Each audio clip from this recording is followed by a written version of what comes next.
ഇതുപോലെ തന്നെ നമ്മൾ ഡെങ്കി പോലെ തന്നെ മറ്റൊരു പ്രശ്നമാണല്ലോ പൊതുവേ ഇപ്രാവശ്യം കേരളത്തിൽ കുറച്ച് അധികമായി റിപ്പോർട്ട് ചെയ്യുന്നുണ്ടായി എലിപ്പനി. അതിനെക്കുറിച്ച് അത് ഇപ്പോൾ നമ്മുടെ സാധാരണ ഇപ്പോൾ കർഷകരൊക്കെ ഒരുപാടുള്ളൊരു സ്ഥലം എന്ന നിലയ്ക്ക് നമുക്ക് കേരളത്തിൻ്റെ മൊത്തം സാഹചര്യത്തിലൊക്കെ അങ്ങനെ വന്നവർക്ക് ഇനി എന്ത് ചെയ്യണം, അതേപോലെ അത്തരം ഈ ഒരു സമയത്ത് ഇവരൊക്കെ വരാതിരിക്കാൻ ശ്രദ്ധിക്കേണ്ടുന്ന കാര്യങ്ങൾ അതിലൊന്ന് ഡോക്ടർ ഒന്ന്. കുറച്ചുകൂടി ഗൗരവ സ്വഭാവത്തിലുള്ള ഒരു അസുഖമാണ് എലിപ്പനി, ലെപ്റ്റോസ്പൈറോസിസ് എന്ന് പറയുന്നത്. കാരണം ഒന്ന് കേരളത്തിൽ അതത്ര വ്യാപകമല്ലായിരുന്നു, കുറച്ചുകൂടി അത് തമിഴ്നാട് ബോർഡേഴ്സിലും അല്ലേ ആ ഭാഗങ്ങളിലൊക്കെ ആയിരുന്നു. അപ്പോൾ എന്താ വിഷയം എന്ന് വെച്ച് കഴിഞ്ഞാൽ കുറച്ചും കൂടി എന്താ പറയുക പൊട്ടൻ്റായിട്ടുള്ള അഗ്രസീവ് കോഴ്സ് അല്ലെങ്കിൽ അസുഖത്തിൻ്റെ തീവ്രതയും അതിൻ്റെ സ്പീഡും കുറച്ച് കൂടുതലാണ് ഈ ലെപ്റ്റോസ്പൈറോസിസ് അല്ലെങ്കിൽ എലിപ്പനിക്കുള്ളത്.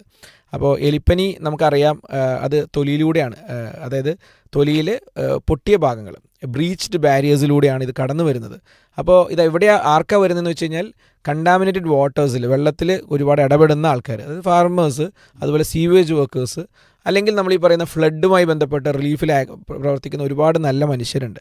ആ ആളുകളിലും ഇത് സംഭവിക്കാറുണ്ട്. അപ്പോൾ ഇത് ഒരു ഔട്ട് ബ്രേക്ക് ഉണ്ട് അല്ലെങ്കിൽ ലെപ്റ്റോസ്പൈറോസിസ് നമ്മൾ ആൻറ്റിസിപ്പേറ്റ് ചെയ്യുന്നുണ്ട്, ഒരു എലിപ്പനി സംശയിക്കുന്നുണ്ടെന്നുണ്ടെങ്കിൽ അതിൻ്റെ മുൻകരുതൽ എന്ന രീതിയിൽ അതിൻ്റെ കൃത്യമായ മെഡിസിൻ അത് അറിയാം. അതിൻ്റെ വിഷയങ്ങൾ നമ്മൾ ഓപ്പൺ എയറിൽ പറയേണ്ട ആവശ്യമില്ല. ആ മരുന്നുകൾ നമ്മൾ എന്ത് ചെയ്യുക, മുൻകരുതൽ എന്ന രീതിയിൽ പ്രൊഫലാക്റ്റിക് ആയിട്ട് മുൻകരുതൽ എന്ന രീതിയിൽ കഴിക്കണം.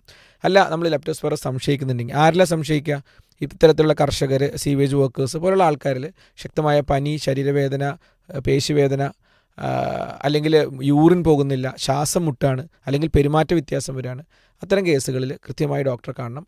അത്തരം കേസുകളിലാണ് ഈ ജാഗ്രതയും ഈ ഡോക്ടറെ കാണാനുള്ള തീവ്രതയും തിടുക്കമൊക്കെ കാണിക്കേണ്ടത്.